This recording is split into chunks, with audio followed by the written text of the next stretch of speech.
आज सकाळी सलूनमध्ये पोहोचल्यानंतर सर्वात पहिल्यांदा भिंगारवरून एक मॅम आला होता. त्यांचे केस नॅचरली वेव्ही होते आणि त्यांची लेंथ वेस्टपर्यंत होती.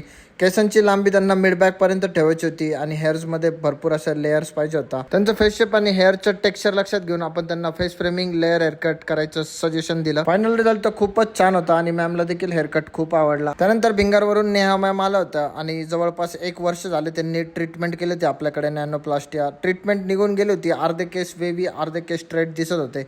तर त्यांच्या हेअर्सवर आपण परत एकदा नॅनोप्लास्टिया सजेस्ट केली आणि ट्रीटमेंट करून घेतली. ट्रीटमेंट पूर्ण झाल्यावर केस खूप जास्त शायनी, सिल्की आणि स्ट्रेट दिसू लागले होते आणि फायनल रिझल्ट खूपच सुंदर झाला होता. मॅमच्या नवीन लुकने मॅमला खूप समाधान वाटत होते. यानंतर भिंगारवरून अभय आला. अभयला आपण ब्रश फेड केला. हेअरकट तर खूपच छान दिसत होता. त्यानंतर गुलमर्ग रोडवरनं अभिजित सर आले होते आणि त्यांचे हेअर खूप जास्त कर्ली होते.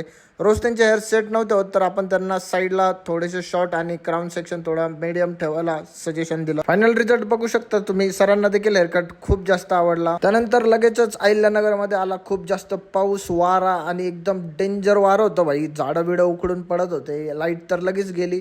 त्यामुळे क्लायंट थांबावं लागलं आपल्याला आणि उद्याची अपॉइंटमेंट दिली आपण त्यांना. असा होता आजचा दिवस. चला तर मग भेटू पुढच्या ब्लॉगमध्ये. तोपर्यंत फॉलो करून घ्या. थँक्यू.